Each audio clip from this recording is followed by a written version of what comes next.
Jim Breuer. Jim Breuer. Jim Breuer. Jim Breuer. Jim Breuer.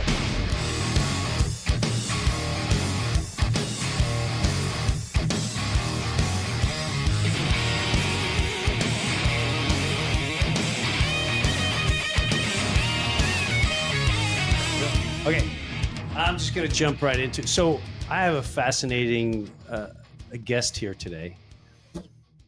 And to me, the Everglades in Florida are some of the most best kept secret parts of American history that no one really knows or understands. So I've heard many stories from down there, but I had to try to have a conversation with Skunk Ape Dave. Known for its beautiful beaches and great nightlife, but in the Everglades, the elusive and mysterious skunk ape is the big attraction. Where did the name Skunk Ape Dave come from? I Well, know, but tell there's me. a lot of fascinating stories that come out of the Everglades, but one is kind of legendary, is about the skunk ape. It's Florida's version of the Bigfoot of the Pacific Northwest. And Now, Dave, I already have. You're gonna have to sell me hard on this one. oh, it's not that hard of a sale Okay. because it's something that's real. And I've pretty much dedicated my life to researching that. 97, I took some photographs, and if you haven't seen the footage yet, in 2000 I took a video, and it's big news. People know about the skunk ape. What was it doing? Was it walking through the brush? It was just walking in the water? across the prairie, walking from the hammocks of the Everglades, going into a big swamp. It was a dry season. They like to go into the swamps, forage around for food. It's easy pickings. Gator holes are drying up. There's a lot of fish and stuff. So it was just making the rounds. Food's a little scarce that time of year as far as vegetation goes. They're omnivores. So they take advantage of that low water to catch fish. And that's what it was doing, just moving around. A lone male, I believe. Have you seen more since that? Like all different. Oh, yeah. I had 2 other sightings, the one in 97. That took me 6 months. And I was with Robert Stack on that from Unsolved Mysteries. I got 27 photographs after a 6-month stay. And then, like I said, 2000, I took the video, which is it just started now to do research on the video. And I'm glad I got it before AI, because it's such a good video, but AI did not exist then. You sure about that? Are they more like a monkey? Well, I believe that they are a primate. That's the way I've always done my research. Recently, I saw some primates in the Everglades. I actually videotaped them, but they were smaller monkeys. The little monkeys, like yeah, you see up they're in used for Silver research or Springs something, or whatever. Yeah, these had gotten away apparently. So I still have reservations about a skunk ape, but I'm going to trust you, Dave. yeah, I'm a nature connection. guy, but not like you. You're in it, but I want to. So I started learning. There's so much I want to talk about. Before you even tell me about the Everglades and growing up, you got busted. You were part of Everglades City during the whole madness of when it was a small city and they were pushing that's where the drugs were coming from in the States, mostly Cover of marijuana, Rolling Stone magazine. It doesn't get much better than that. I mean, yeah. And you were in the midst of all that. I grew up in that. All of those people were the parents of my friends and my friends as we got older. I was busted for the first time when I was 16 years old. We were in the Gulf of Mexico. They called them square grouper, but it was as far as you could see, square grouper. And there was about 8 of us boats out there, and we were loading it up.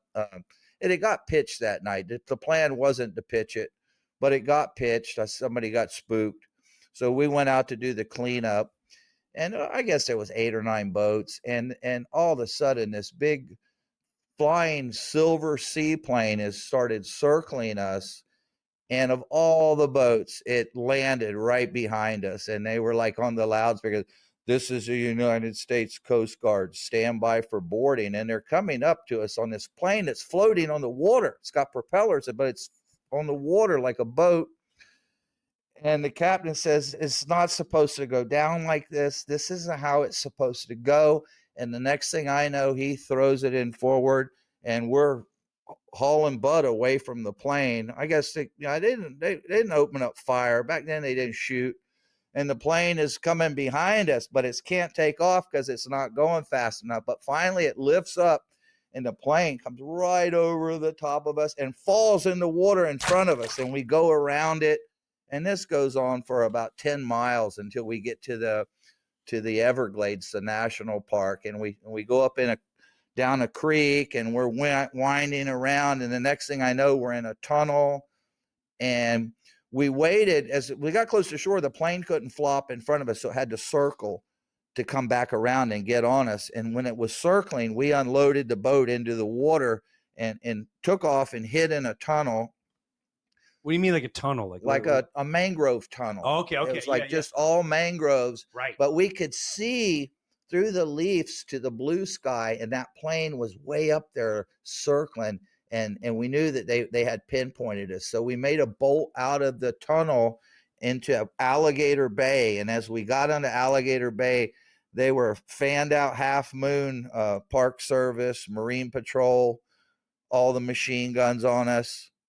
And I was 16 years old. So it was exciting, you know? Yeah. Yeah. And I was a minor. They all knew the captain. We had unloaded the boat, and they said, we're going to go up in this creek here and check it out. And they looked at me and said, but when we come back to this boat, we're going to check it for residue, and I hope we don't find anything. And so although there were other boats watching me while they took the captain up the creek to look, I got a bucket and washed the boat out right in front of everybody. Nobody said nothing.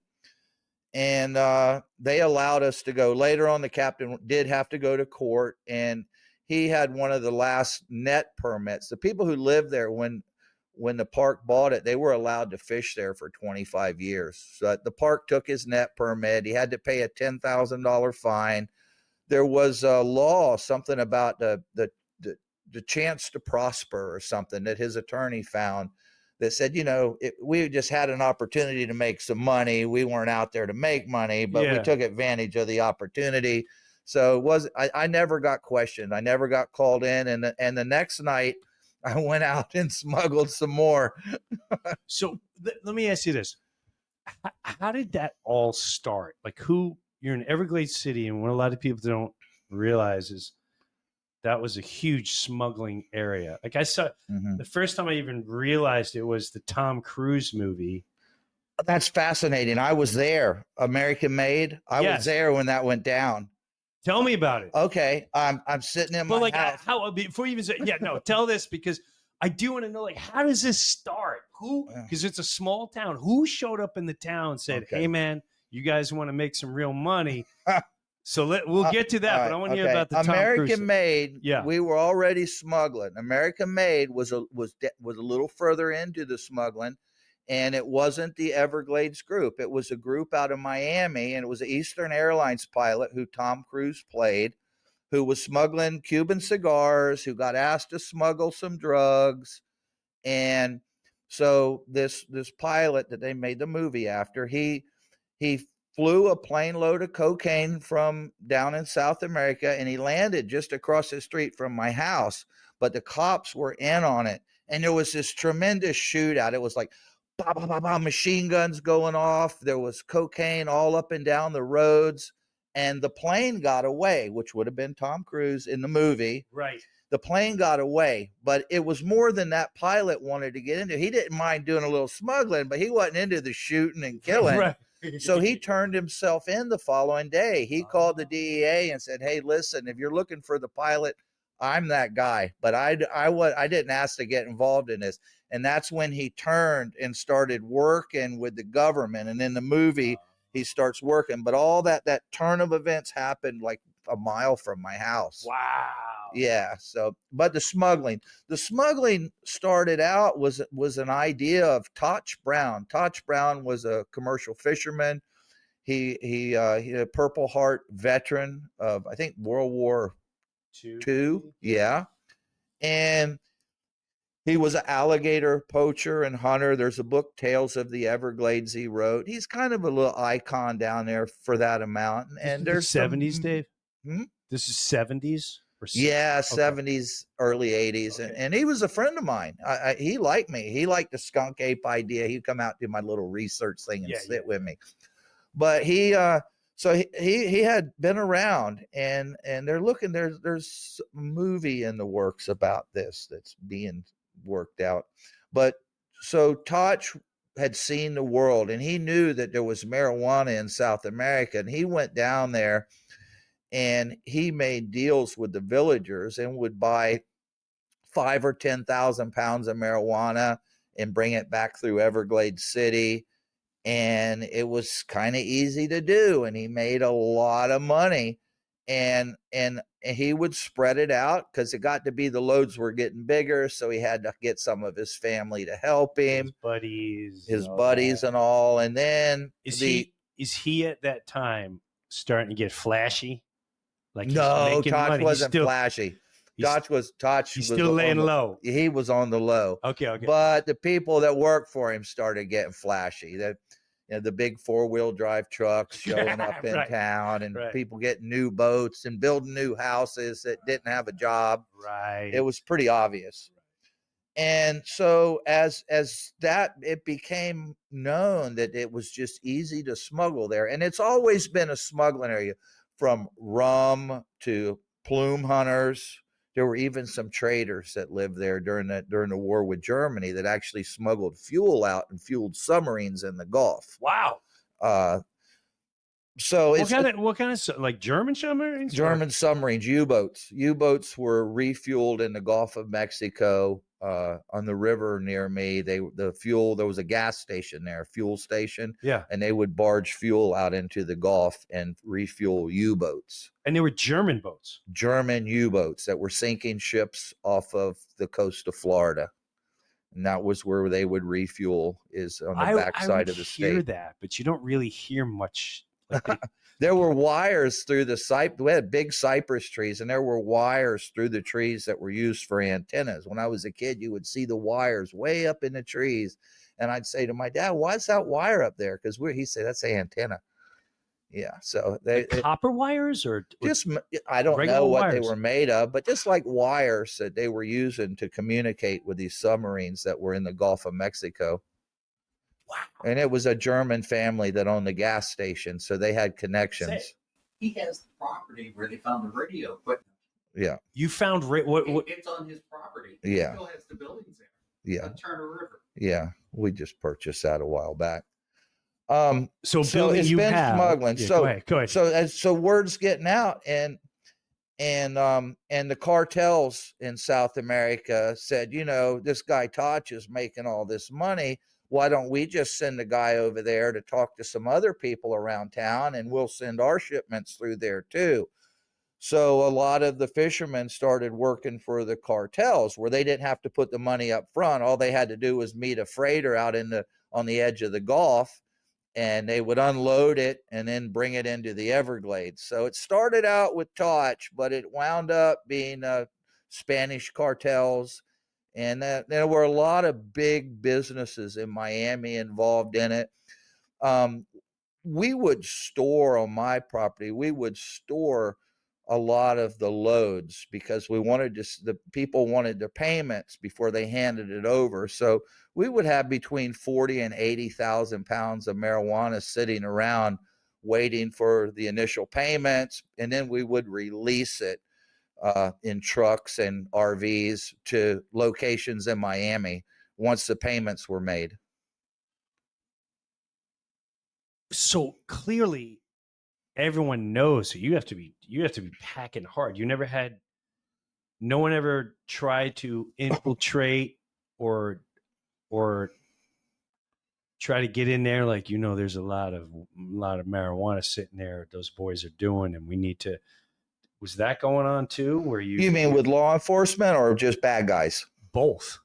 Yeah, it was going on with both, but for the most part, people didn't really care. It was to the point where it was everybody in town was involved. That's what I heard. Yeah, it was a small town, and every grown man, with very few exceptions, was arrested. 200 arrests were made. The whole town they arrested. Pretty much. Well, they blocked off the town and put everyone under arrest temporarily while they went in and got who they needed, which was the majority of the town. So how old are you when you first start getting involved in this? Like how I was 16 years old. I old. like to go commercial fishing with the guides over there and stuff. And I went to one's house because we were going to go net fishing.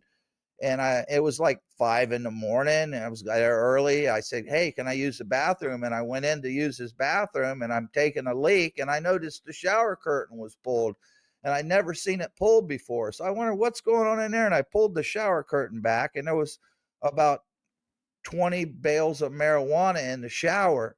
And I came out, and he knew I'd seen it. And he says, we're going different kind of fishing today.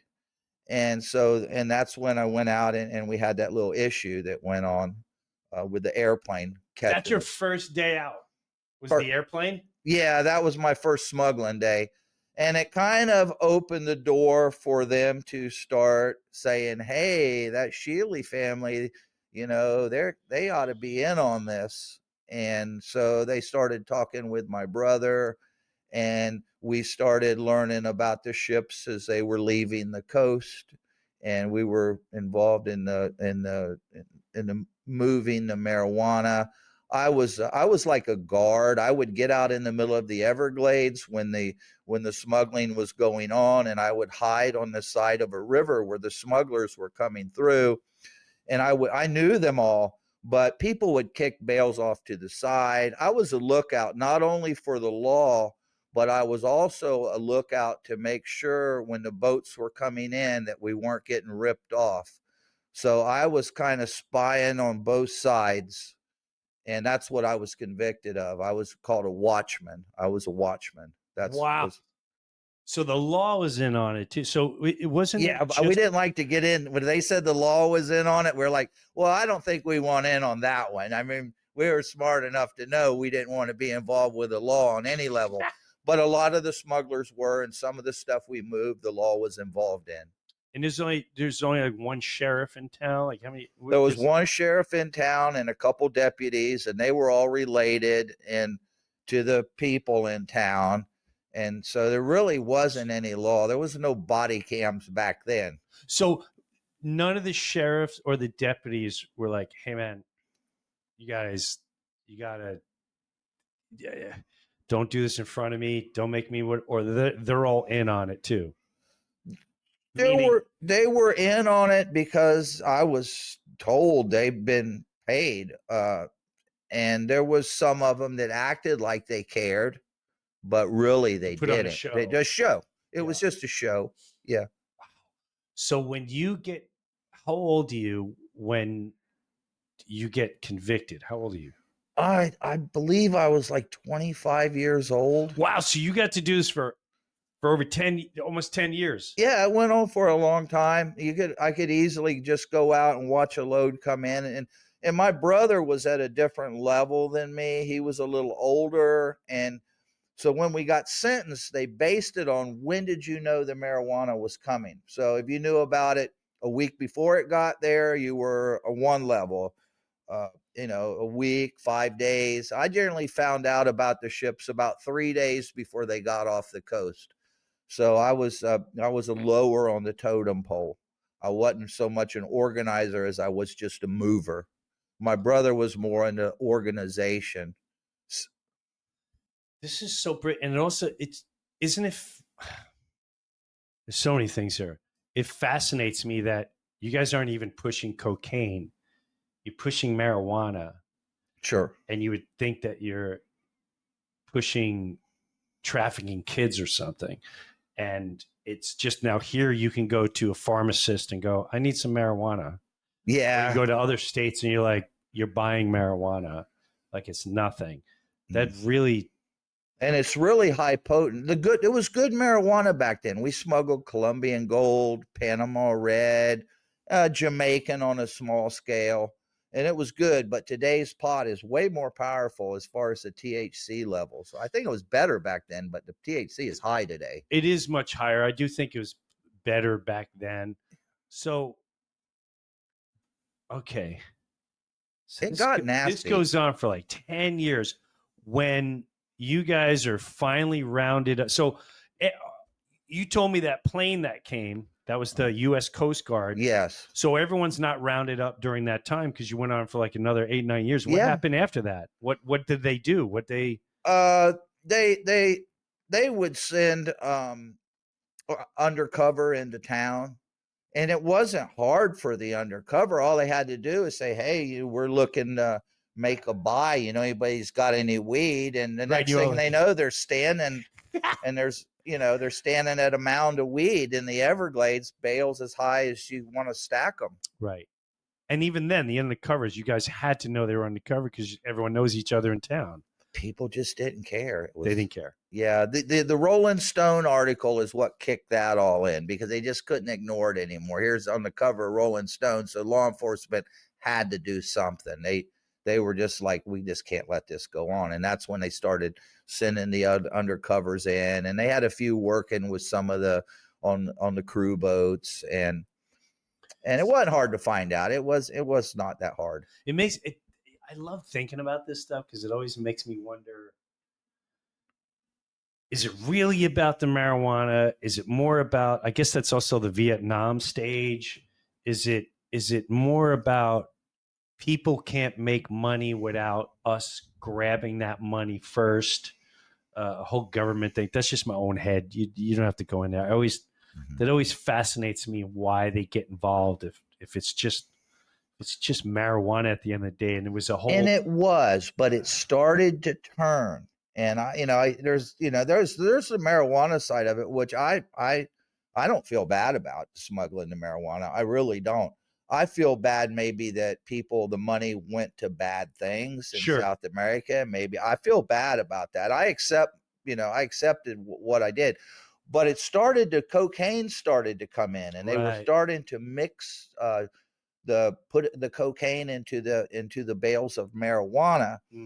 And so there was some bad deals where stuff got thrown over, and the cartels came and kidnapped people and stuff because they wanted their stuff back.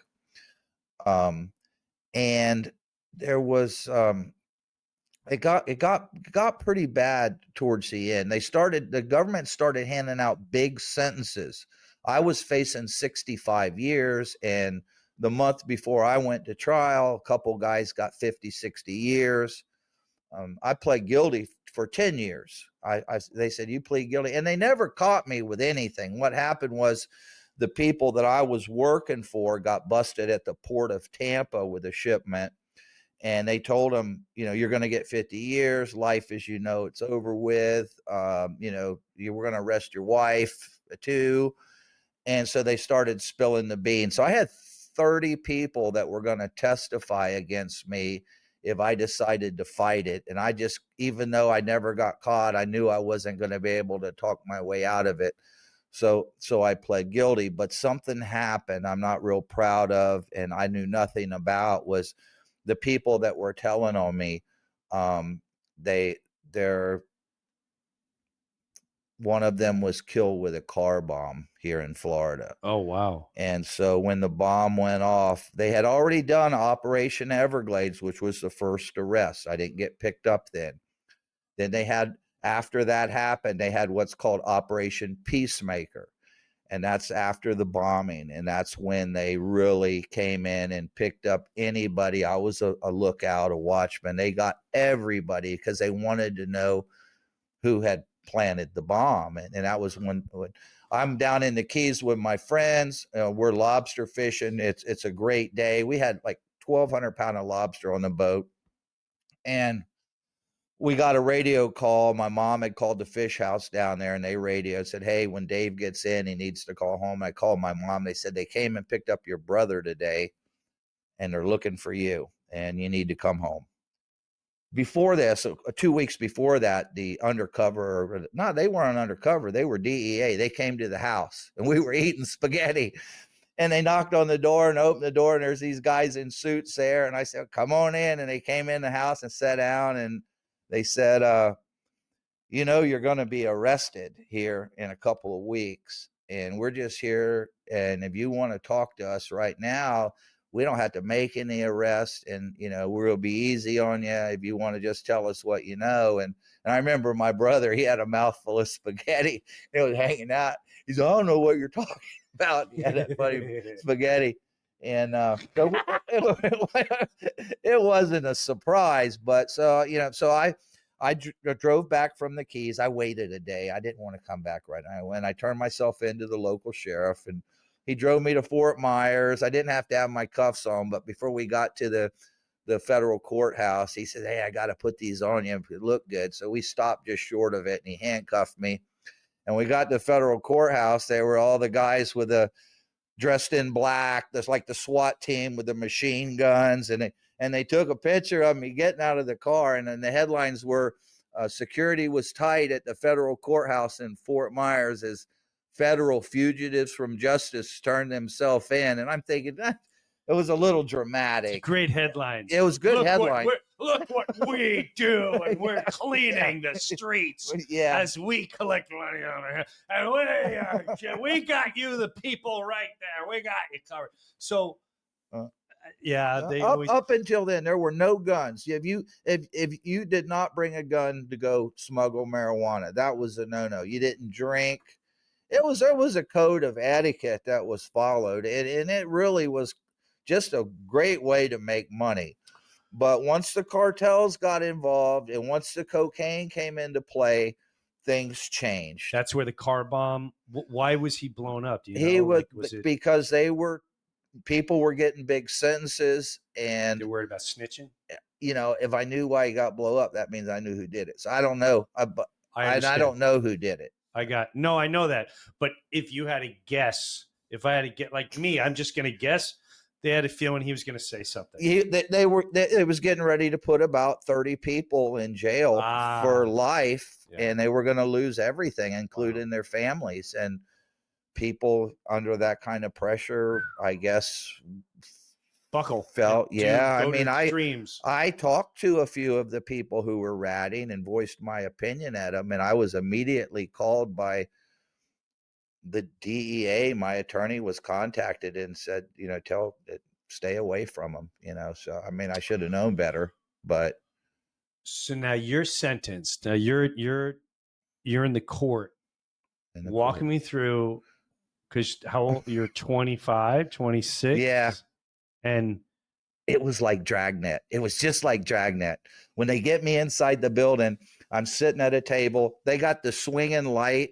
I think they even had the silly fan on the table. It was like they staged it, and they're looking at me, and they go, the first thing they said when I got out of the car and I'm walking up the steps, they said, Mr. Shealy, life as you know it is over with. And then they walked me down a hall into this room, and they set me down, and they said, we're going to tell you what right now. You tell us who planted the bomb. You'll walk out of here right now. You'll never do a day. And I said, I'm sorry, but I don't know anything about it. And then they asked me, they said, where's the money? And I said, I spent it in Vegas. I said, I was in Vegas, but I blew it all. And they said, how much money was it? And I just kind of said, about that much, you know. And that was pretty much it for questioning. They were focused on they were focused on the murder. And from what I understand, the bomb was intended for one person, but unfortunately, the person that it killed wasn't necessarily innocent. I can tell you that because I had worked with them, but it wasn't the person that they were targeting. Okay. And I believe that's the finding of the DEA. Sure. It's not, you know, there's always rumors in small towns that, you know, the bomb went around like a hot potato for 3 days before somebody stuck it in a car. Those are rumors, the jailhouse talk. Sure. There's no facts to that. Sure. And there was some civil charges that pinned it after that. None of it panned out. And I'd hate to think that I was ever involved with anybody that would kill anybody, because that's not the way I operate. What's the feeling when they sentence you? Oh, so I was the first one up to the chopping block, and they had just handed out 50, 60-year terms. And I'm the first one up, and there's 20 or 30 guys sitting there that I grew up with. So before you're watching people you know and you grew up with. He's getting 30. They're 30. already being sentenced. They're being sentenced. This is like a week before. So now it's our turn, this group, to come in on. And my attorney got up and said, when you're looking for a criminal or you're looking for something, you cast a wide net. And there's things that you get that you really didn't intend. And he described me as being an innocent dolphin that just got tangled up in this big web of net they had thrown out. And I had pled guilty for 10 years. They said, if you plead guilty, you'll get. I said, okay, I'm guilty. And I know what I did. I made a bad decision. I apologize. And the judge reduced it to 3 years, and I was the first one up. So it was like a big sigh of relief in the entire room over that. I'm thinking now, they did get one guy on a bombing charge. I don't think anybody was ever convicted, though. This is later. They found a guy. But no, I don't think they ever solved that case. They tried for a long time. So what is federal prison like? Where Federal prison, I want to say, oh, it was great. No, it's prison. It's prison just like any other prison. I would maybe not like behind the wall. There's different levels of prison. I was a mailman on the Air Force Base. I stayed in the federal prison. I had to be there every night. I had to stand by my bunk at 4:00. They fed me good. They treated me with respect.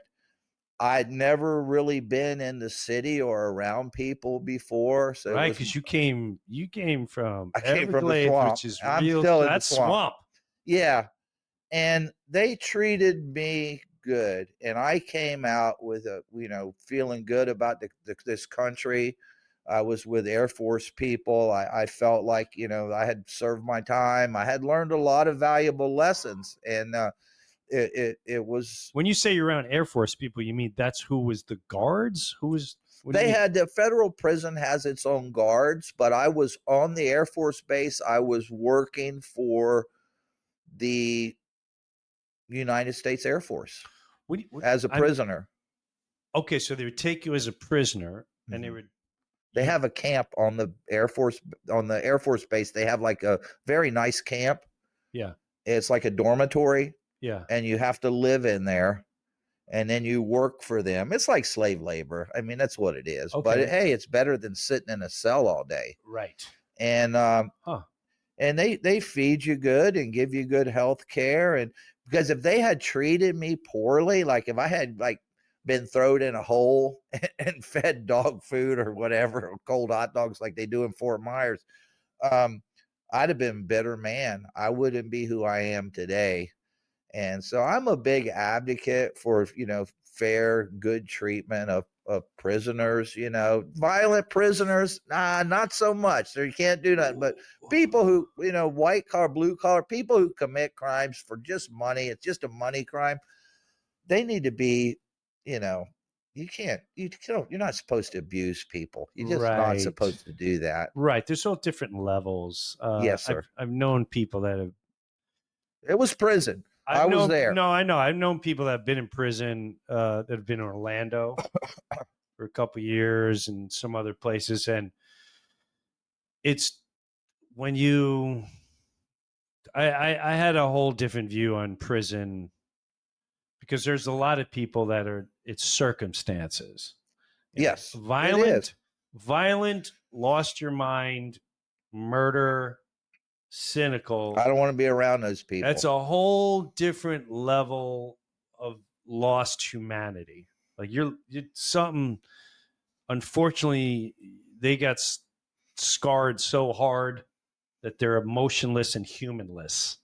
It's no different than having a rabid dog run in the streets. But there is this whole thing, like what you're saying. You're a 16-year-old kid, and the whole town is doing this, and this is what your environment is. And you don't know much better. No. And as time goes on and people can judge it or whatever, but I think of my daughter who's 26 right now. If I started her at 16 years old in a certain environment, this is all she's really kind of be part of. So And you really didn't feel like you're hurting anybody. You're just smuggling this crazy grass, and and then it gets So all right, so you say your federal prison. No, only because my own interest and fascinating and the movie scenes in my head. There's no the whole time were you on the Air Force base, or you had to work your way into that and prove that? I was there the whole guy? time. And if you mess up, you don't get any second chances. If you mess up, you go behind the wall, which is a 40-foot concrete wall in Atlanta. And wow! So that's where you go. If you mess up where I was, they send you to Atlanta. And you don't want to go to Atlanta. You don't know. No, you don't want to go to Atlanta. That's the real deal. That's where you don't come back. Most likely you're not coming back. When Yeah, you come back, a whole different monster. A whole different person. Yeah. I was blessed that I was grateful. I made friends with the prison guards. They've come to the Everglades and visited me and gone airboating with me, and it was good people. So when you get out of federal prison, what year are we talking now? Oh, I think it was 91. Where's Dave's life at that point? Where do you go? Well, I had to spend 6 months and a half as my mom passed away while you were in prison? A week before I got out. Oh. So my parents were gone. I had the property in the Everglades. There was a lot of legal stuff going on. And I would just spend the days there just kind of cleaning up and figuring out what I was going to do. Wow. Yeah. Where's your brother? He did another year than I did. He did an extra year, so he didn't get out to the following year. So I had a year to. Is he in the same place as you? Oh, that's a story. So they call me Gator in prison. That was my nickname. Okay. And it was kind of weird. I was kind of like the prison leader, if there's such a thing. Everybody liked me, and I was popular in prison. So like when I would come out of my dorm and walk down the walkway to go into the chow hall, there was 800 prisoners. They would start shouting Gator, Gator. So by the time I get to where I ate at, it was a roar, Gator. They were having fun. And so I'm there for like 6 months before my brother comes, because they had to wait for openings. And I'm laying in my bunk, and I hear the guards, they coming in. I hear the door up. They go, Gator, you got company. And the next thing I know, they walk my brother down. There's 2 bunks in a cell, and they put him in the cell with me, which I love my brother, from a distance.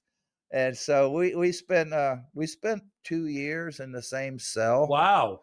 And we've been together all our lives. I don't like it, but I love it. I love it. I don't like it, but he's older brother. They're a pain in the neck. Sure.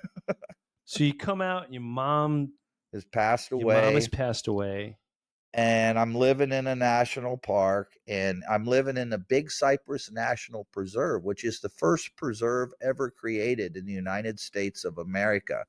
And really? Yeah. So it's a gray area. They don't really have a law book regarding preserves. They do on national parks, but this is a preserve. So, it was up to the discretion of the rangers whether something was against the law or not. And if you fought it in court, then it became a law. So that was kind of a really hard situation to be in, and being, a swamp guy, a gladesman like me, living off the land and airboating and stuff like that. They were starting to crush all of that. And so they kind of. Why do you think that is? What are they preserving? Preserving nature. They've done a horrible job right now. Right now, the Everglades is in such bad shape due to poor management. See, this is where I get fascinated too. So,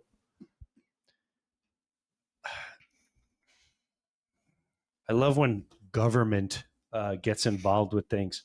I don't understand how government owns land, because we, the people, pay whoever it is, or your favorite politician. And how do they get the right to own land, especially if they don't even live on it? And what some people say, oh, so you don't destroy it or whatever. But I have my questions about that. So, what part of the Everglades does the government try to? Because I heard terrible things.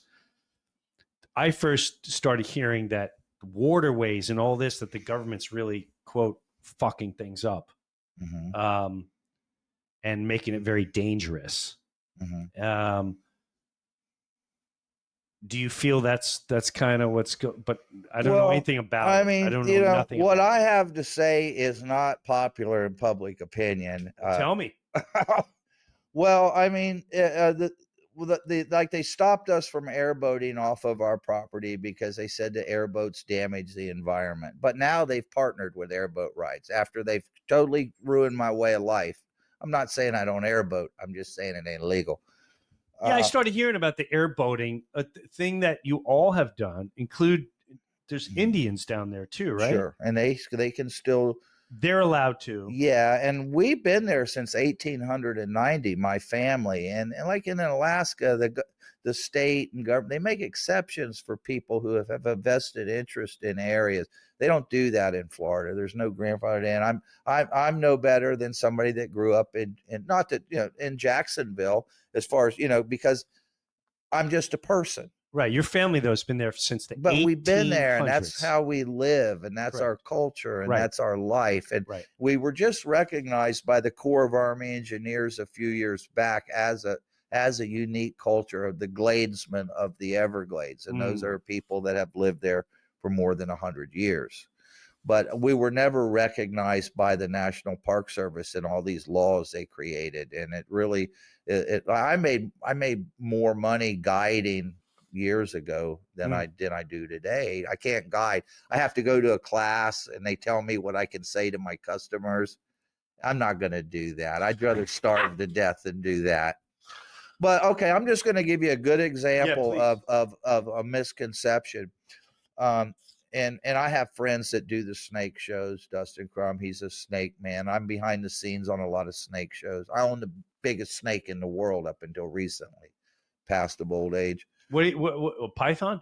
Reticulated python. How big was he? It was 26 feet long. What? 400 pounds. It was my baby. And she just passed away lately. So, so we're going to move on. Still got some big snakes. I got a business out on the edge of 41. It's like for tourists. I got #2 roadside attraction in America this year from USA Today. So even though I'm a small spot, it's kind of a cool place. I want to come check this out. We should. You should. Yeah, I'd love to see you out there. Can I do that? Yeah. Yeah, we're open 7 days a week. Okay. Message me. No, but I want to see you out front. I want you to show me all this. Sure. Okay. So go ahead. Say what okay, so here, so there's this big misconception that the pythons have invaded the Everglades and they're eating everything. Yes. And you turn on the Discovery Channel and they tell you this, and you see the governor talking about it, and they've got a program going to talk about it. But the truth of the matter is I caught the first python after Hurricane Andrew, which I believe was in 92, 93. I caught the first Burmese python. Okay. You'll never hear anybody call me the snake guy, but I caught the first one. I caught the biggest, had the biggest one in the world. So I know what I'm talking about. Our problem with wildlife in the Everglades, and our wildlife disappeared way before, was the introduction of Texas cougars into the Everglades. The Texas cougars were brought here to breed with the cougars that we have. The population exploded. They ate over 80,000 wild pigs. They killed over 60,000 deer. They killed all of our otters. They've eaten our raccoons, and they keep saying, oh, well, it's the majestic Florida panther. We had over 300 cats in the Big Cypress. The whole time the state is telling the public we got less than 100.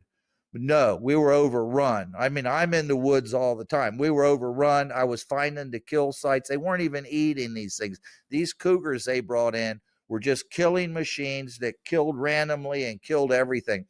So if a cougar kills 30 deer a year. So if you have 300 cougars, that's 9,000 deer a year that are being killed by cougars. I mean, the Everglades is only so big. The Indians wrote the park and said, listen, these numbers are not adding up. You are headed for disaster. You never hear none of this on TV. Wow. This is all hidden. It's all hidden, but it's the truth. And the Park Service ignored it. They overprotected an apex predator that completely killed all of our wildlife. And so now we have a snake that eats some birds. They've killed 3 or 4 big enough to eat a deer. Even the Conservancy or somebody got a picture of one eating a deer. That's nothing. We had so many hunters out there killing deer, and and there was plenty of deer.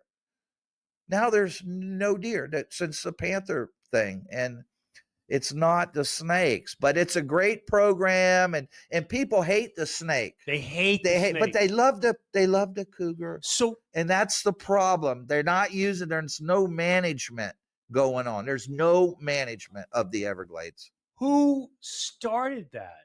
Who decides? The Panthers. Yeah, who decides? Is that a Florida? Because you said It is so horrible what happened in that program. Who created that? Who's the person that says, I believe this is what we're going to do? And what gives them the knowledge to create such a break in the system? It is natural order. It is. It's people with good intentions. That's who it was. The road to hell's paved with good intentions. This Always. is a great example. These were biologists, college educated people who felt like our Florida Panthers that we had were in dire straits because they had a crooked tail, and they were going to die from that if we didn't do something. But what's happened is the population exploded to the point where they ate everything. Then they started eating each other. Now the population is just crashing, and they all have lymphoma. And the Panthers here in the state of Florida are dying in record numbers. Are dying naturally because that's nature's way of taking. But you don't hear none of this on TV. You never hear any of this. And they'll ask me to go talk somewhere, and I never get a standing ovation. I mean, when I get done talking, people just they don't know what to say because it's not what they're being told. Correct. But I swear to God, on a stack of Bibles, lightning strike me dead right now. That's what happened. And I know it's what happened. And there's a lot of people know it's what happened, but it is not being talked about. And it is a shame. It is just a shame. It's a disgrace. It's a total disgrace that they're not telling the public the truth on an issue is why are there no more animals in the Everglades? They're saying, well, these pythons are eating everything. It's a great story. People love it. People will donate to that. At the end of the day, it's a human mistake by bringing in Texas Panthers. It gets bigger and better, and I don't know if we can even talk about this on your radio Please station. do. No, yeah, we can. It goes back to the bad things that happen because of affirmative action, and that is people who aren't qualified to be in a position are holding a position that they got no business being in. And right now, that the head of Everglades National Park, who was the head of the Big Cypress, who okayed all of this, and he's effectively killed everything. And he should not be in that position. And he was put there because he started out in a tool shed and sat there until they had no other choice other than to make him the head of the thing. And he's lied to my family. Economically, he's tried to destroy my family. I've had park rangers accusing me of them and their wives that I've had to take to the courthouse here in Collier County, and the Park Service would do nothing about it. And even the Collier County Court said, this is the craziest thing I ever heard. I've lived under that fear. Park rangers, park personnel approaching girlfriends of mine saying, you're with a and just mean crap in it. And this is what happens. This is how bad America has got. And I've known it for a long time. I'm telling you the truth. It's pathetic. The Everglades is in terrible hands right now. And this new president we have, I wish that he'd come down here and throw this bum out because we are not going to have any hope down here until they get these people out of office that have no business being in office. Is this something like the governor, say DeSantis, can take control over? I don't or think it's just so. a national thing? Well, DeSantis just took action against the Florida Keys Marine Sanctuary, and he Is that told a him, good thing or a bad thing? "Oh, it's a great thing." Okay. Oh, that's nothing but a dive club. The Marine Sanctuary, it's a private dive club, and they're against commercial fishing. They are against competing businesses. They want to be it. They want their Blue Star divers to be in charge of everybody who visits the Keys. It's a dive club. And I'm involved in treasure hunting operations. We've mapped 65 square miles of seafloor. It's a 30-year thing. I'm getting ready to go down there next week. I'll be down there. We've got some good debris fields that we've been waiting for this to happen. But it's just been over government, over regulated craziness. And, what more do I have to say than we have someone from Puerto Rico running our national parks for the last 20 years? What more do I have to say than everything is dead? I'm in the swamps. I'm walking. We got alligators, fish, and a few birds. But all of our otters have been killed by these cougars, not for food, but as play toys. This is from the biologist. All of our native river otters in the Big Cypress and Everglades National Park, there's a couple little pods that hid in the mangroves. There used to be a viable industry of otter hunting. Now I've been in the woods the last 5 days. I haven't seen an otter, and it's low water. Now is when they should be congregated. They're all gone. It's bad management, bad leadership, and it's frustrating to me. It's so frustrating. And then for them to say my airboat's messing up the Everglades and watch them do this, it's just sad. Do you think without that big government control, there'd be, because you mentioned something about fire marshal one time, and when you kind of run, I'm learning that when people run their small areas, as long as there's no greed and blah blah blah, it's the less and less corruption. My dad was the first fire chief of the Everglades. He had 4 volunteers, $40,000 budget a year.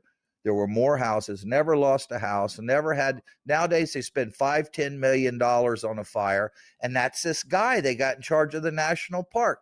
He ballooned it. Every year, he'd want more people, more money, build the budget. Now he's got the budget built up. Yeah. It's crazy. And, and so this is why I don't do a lot of public speaking, because people have been programmed to believe what they see on television. I'm there. I live there. My friends live there. We've been affected. We've been hurt financially, emotionally, physically. It's horrible. But if you talk to the head of the Everglades, he'll tell you everything's beautiful. I could see your emotional ties to what should be done and what shouldn't be done. And this is people should see this. People should see this. It doesn't make me look good. It doesn't make me look good. It makes me look like an ass. But I'm only telling the truth. Right, because these are, quote, politicians appointed for their nice little TV spot and all that. And you're saying the man keeps getting a bigger budget. He runs to who he goes to. He says, hey, I'm helping the things, and we're going to do this and blah, blah, blah. And, they give him money, which is your taxpayer money. They are my taxpayer money. They are building a $60 million visitor center in Everglades City. The park's $60 million. Drive down and look at it. They spent $60 million. They already had one. They didn't even need it. They just put a big monument at the intersection by my house. I don't know what they paid for it. They want to build another visitor center there. And there's this giant, ugly cell tower. They want to move it into my yard. They want to make it 100 foot taller. And I just shot it down. I just got the Indians. We just were with the county. We had them get that idea off the table. But I took a lot of effort on my part to get Indians to come up here to Naples and go to the meetings. and get that shot down. But this is how out of hand it is. I mean, I was going to, in my backyard, a 350-foot cell tower in the middle of the preserved Everglades on the most scenic route in the whole state of Florida. This is this is how mindless they are. That just happened 2 weeks ago. I got that shot down. But it's crazy. In your opinion, Bad management. who should run that management? Just The your guy opinion. in charge of it now needs to be removed immediately. What's his name? His name is Pedro Ramos. Pedro Ramos. Okay, so Pedro Ramos. He needs to be gone. And and for what he's done to my family, he needs to be stripped of any earnings he's made. But that's not going to happen. But he's sure tried to kill us. And how many times does he live in the Everglades? I think he lives over in Homestead now, because that's the other entrance to the, if you go over to Homestead, you enter the national park through Flamingo. Okay. Through Flamingo. It's a long road, takes you an hour to get down to their facility, which we'll get to. The speed limit is 55 miles an hour through the middle of one of the most pristine wildlands we have. 55 miles. That's not national park speed limits. And then when you get there, they just built a big marina. They've got boxcar container motel rooms they rent out. It's just a big bunch of stuff they shouldn't put there. They really should remove all of that. Isn't that we're supposed to protect the Everglades? But everybody wants to go fast, and it's just horrible. They're developing the interior of the Everglades. That's what's going on. I'm sorry. No. This is really emotional stuff. This is what I was picking, because once I found out they started trying to develop in the most prestigious land, maybe in the whole country. It's horrible. I mean, it's like building in the middle of Wyoming. It's like building in the middle of the most prestigious parks in the world. But the Everglades. Yeah, I'll tell you how they treat the people who live here. They kicked the Indians out of Flamingo because they said that they did not fit what conservation is. And the few fishermen they kicked out, and now they've built all this down there. This is Pedro Ramos? Yes. And this is the kicker. He kicks out the people that have grown up there, the natural They said Indians. they are no good for the environment. Yeah, they're no good for the environment. They've been there their whole lives. And the only people that know how to understand the when way they kicked the them out, ecosystem works. there was wildlife everywhere. Now everything's dead. They got a giant visitor center they built down there. It's called the Guy Bradley Visitor Center. And they talk about the first game warden who was killed by the plume hunters. Well, let me tell you something. If you go to Key West and look up the records on Guy Bradley's murder, the guy who killed him was found innocent by a federal judge because Guy Bradley was a reckless, out of control wildlife officer who pulled a gun on him, and he got shot. And the judge let him go and said, hey, you had every right to shoot this guy. He had no business to it. They named the visitor center after a rogue cop. Well, go look at the court records. They'll tell you. How does the National Park Service name a building after a rogue cop? Unless they want to scare the locals. And that's exactly why he got killed. And that's exactly what they're doing today. And they need to get that name off of that building, and they need to get all that stuff out of it. They want to put a little memorial on the beach where people, you can't, if you want to go out, like get remote, like go wild in the Everglades, right in the middle of it, they got this city built. I mean, what's the point? There's no remoteness. So again, like the guy, I don't know anything about Pedro Ramos. It's no good. Does he live in the Everglades? No. He don't live in the Everglades. But he runs the Everglades. He runs the Everglades. Even though he doesn't live there. And he's not from the Everglades. And he's not from the Everglades, but yet he controls and manages everything with his suit and tie and his funding from the federal government. It gets bad with the panther. It gets bad because, I had the records changed here in Naples, Florida. But there was a boy who came up missing at Farm Workers Village near Immokalee, Florida, which is on the edge of the preserve. Right away, abduction. Oh, this boy's been abducted. They didn't talk about the giant panther tracks that were in the yard. And the boy had autism, playing with his friends. All of a sudden, he disappeared. They had a big manhunt hundreds of officers there.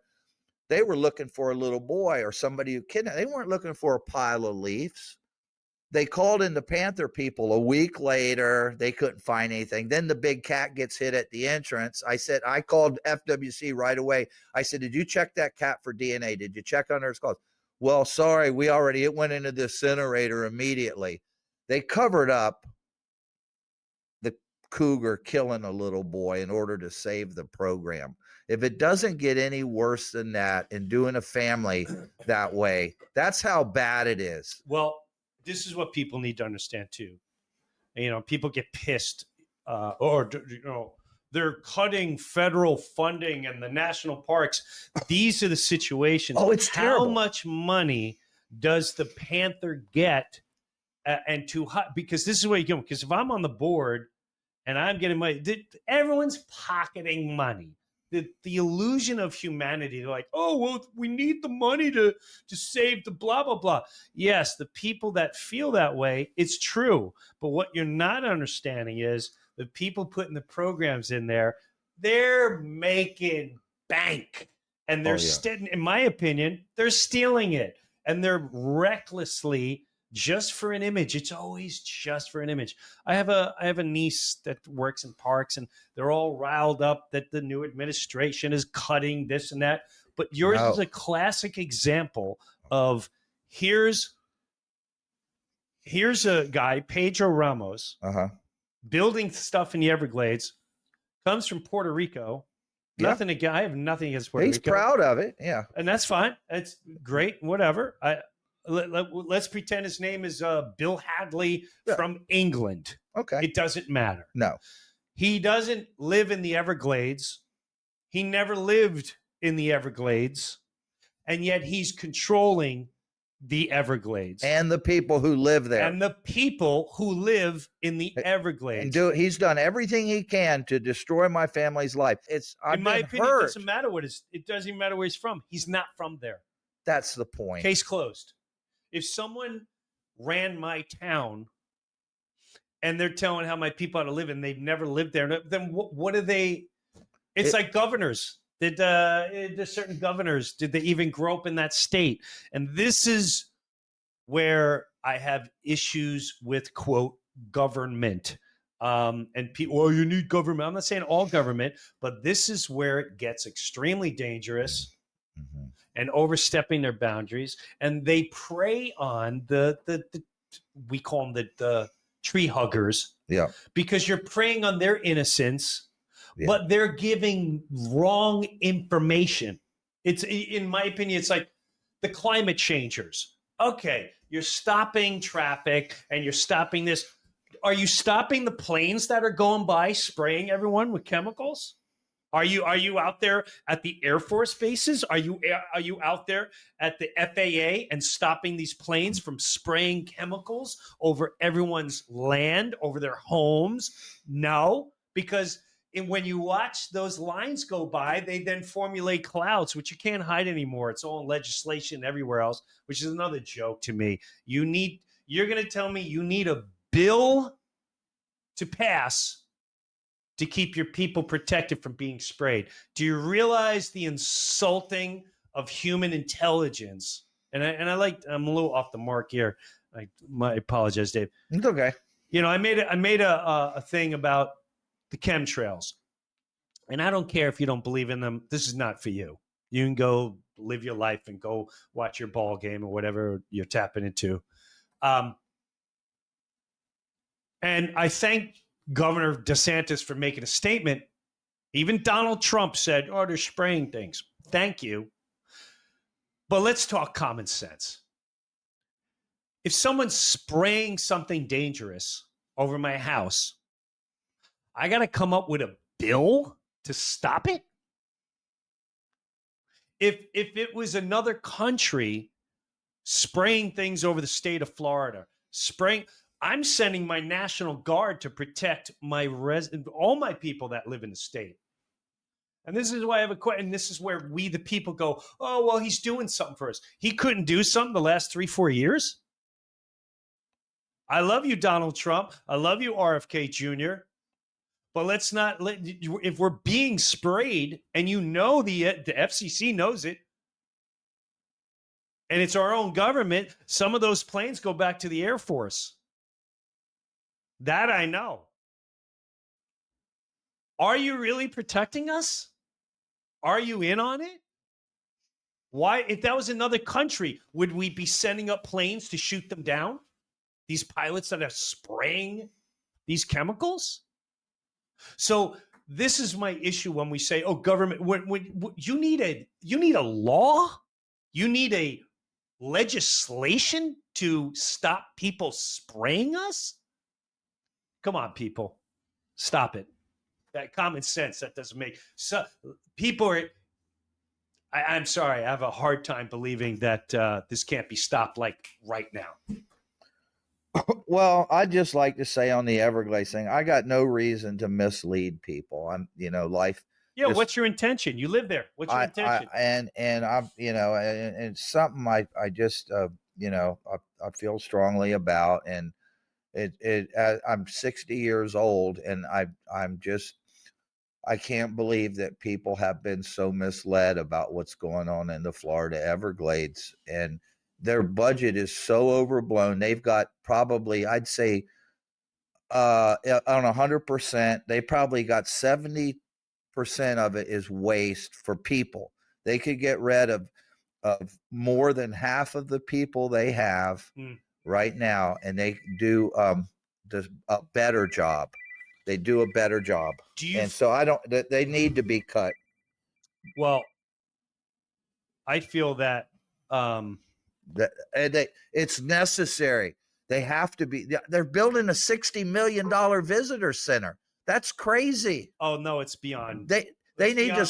And all that is for a badge and say, "Look what I." That's what it all is. That's it's all it about Pedro standing up there with DeSantis or Trump and telling them how beautiful the Everglades is, and they're like, "Oh, I guess so. I didn't see any animals on the way here, but well, maybe they weren't out." All right. If you, what would you love to see happen down there in the Everglades? What would be the ultimate thing before you pass away? You go, this is what you feel you and the people of the Everglades could sleep better at night. How is it run, and who runs it, and how is this? Where do we start? Do we start with information? Do we start with all this history, like you said, the way the cougars were introduced here, which is kind of funny because that's another thing, because you think of the Naples, they live in Naples. Where are the cougars going now? Yeah. Where are the boar going? Where are the bear going? They're building and building and building and building, and they're cutting more and more down. And they always, and this is another thing, people say nature preserves. Everything is bought. Yeah. There's no such thing as untouchable. Money buys most people in life, unfortunately. That's the sad part of it all. I'm watching it here in Naples, where it's like, oh, this is all protected. Well, not if we build $1 billion thing and this is what cracks you up too about nature. We're nature lovers. Okay, well, what about the natures of the thousands and thousands and thousands and thousands of acres of the otters and the raccoons and the birds and then the bald eagles and then this bird and then this environment? It's all being moved, and so you can have your nice mall and you can have your nice little Asian fusion and feel really popular with your pastel color pants. The abuse of the native people, the abuse of the people who call the Everglades home has been going on for a long time. When I was in school, I was indoctrinated by the National Park Service. We were taught that our parents and families were bad for living there, that we were destroying the Everglades, that we needed to get smart, get an education, move here into town, and be a part of the real world and not be the animals that we were out there. And this is the way we were taught in school, and I never liked it. I never liked school at all, because it was always putting us it's a prison for a child there. That's all it is. And And I just, right now the first step would be a new manager, that was into actually, real conservation. National park isn't really about conservation; it's about nature, and that's just not working. I mean, it's we are the caretakers of the earth. We're not the standby and watchers. We're supposed to be caring for the earth. Mhm. That is not occurring here in the Everglades. It's not occurring in most of the world. Yeah, there's nobody stepping up to the plate, and okay, we got 300 cougars in an area that'll hold 30, so we got to do what we got to do. We need to be good stewards of the land. That's not happening. There, our the Everglades is growing up. They don't burn like they should. We need more fire.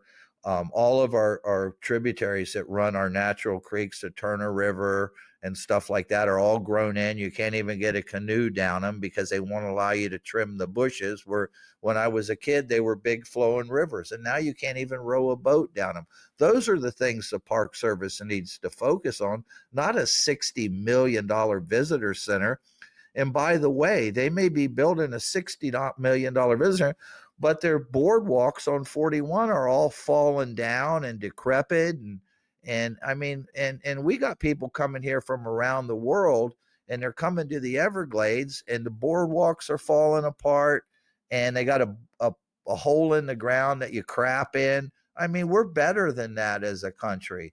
They literally have these pits they've dug along 41 when they put a toilet seat on it, and people are crapping in these holes. And I mean, I run a legitimate business, and when you got people, you don't treat them that way. Everything's backwards out there. It's really bad. We need a new leader I've seen here it. in South Florida. We need the first step would be to get a new leader for the national park, and not the whole Guy Bradley Visitor Center thing is that. I mean, that's how bad it is. They're naming their visitor center after a gun crazed cop to scare the locals. Something's wrong. Something's wrong, and Fear is powerful. and I gotta tell you, my son holds a permit, and we run tours on Turner River, and the park, they get wind of this interview, then come down on my son, and our last bit of money we make is going to be taken from. This is how horrible those people are. They treat my family like shit. And you grew up there, and you still live there, And I still live there. and you're part of And it. all I can pray is, everybody lives and dies, and hopefully one day they'll be gone. But, unfortunately, I'm going to be gone too. Dave, we gotta.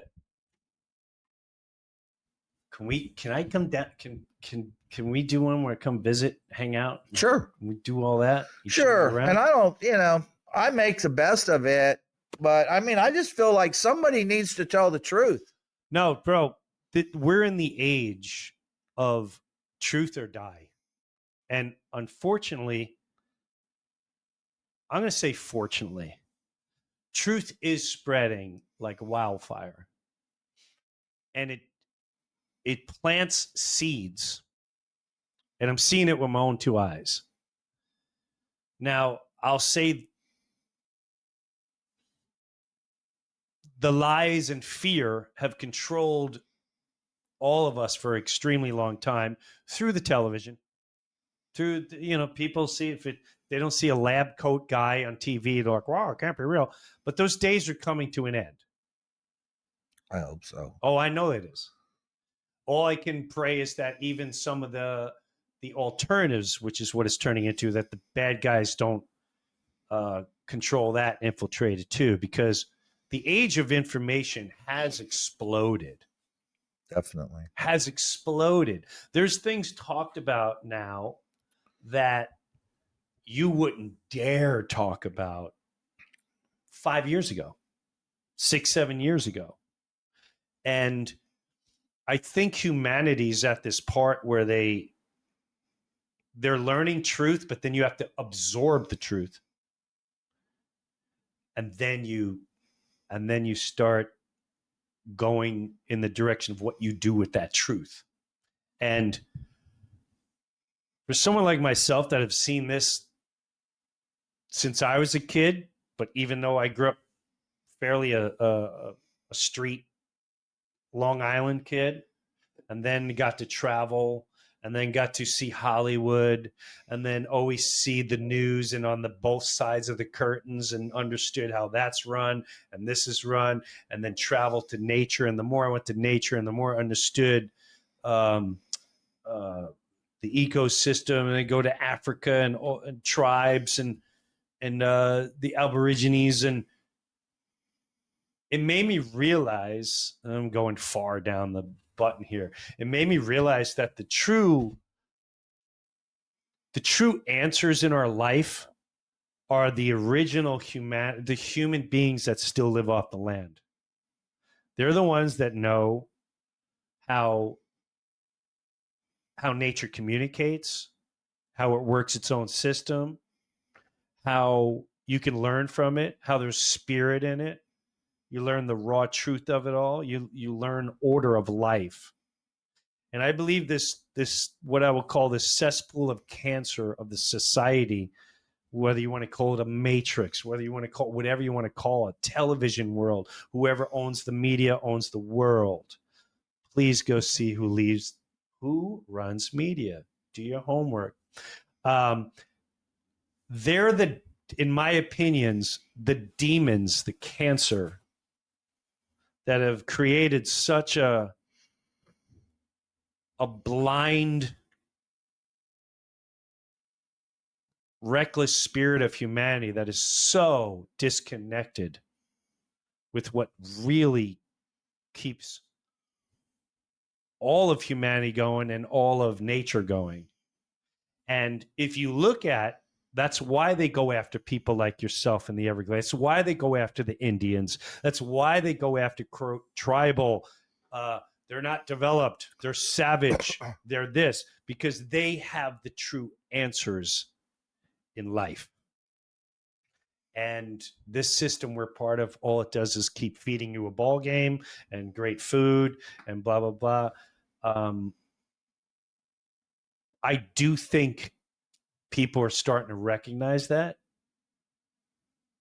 I do think worldwide people are starting to recognize that, and they're starting to question a lot of things. And it doesn't mean good or bad. It just means truth. But I do believe the truth is being put in front of you. And it's going to take time for people to absorb it. And as they absorb it, just know you've done your part. Because you may what may happen may be long after we're dead. But at least we can sleep better at night knowing we put it out there. And it's up for everyone else to take it and do what they want with it. You know? Yeah. Yes. Dave. Skunk Ape Dave. I'm still a little skeptical in the skunk ape. But outside of that, dude, I want to hang out more. We need a no camera, no hangout. That'd be nice. Yeah. No, we're going to do it. If you're up for it, I would love that. All right. You're fascinating. Just surviving. I'm surviving. You are a survivalist. Skunk Ape Dave, I thank you for taking the time to come up here, Naples, come hang out, talk the things you had to talk about. I love your passion and your love for a land that's not only just happening in the Everglades, it's happening everywhere.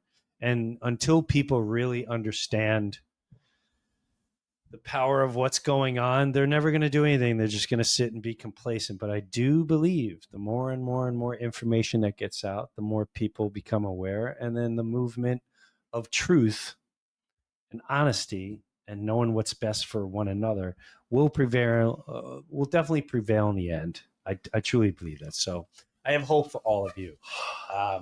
All the best to you. I want to thank Skunk Ape Dave for hanging out on the Breuniverse. And you guys have listened to me enough. Nature within your instinct, basic love in life. Understand nature. Go watch that movie that I told you guys about. That the biggest little farm. Let that be a little starter kit to start understanding things. That's how we start allowing our minds to clear and our souls to be cleansed, in my opinion. But who am I? Just a meatball comedian. Thanks for hanging out in the Breuniverse. Take a look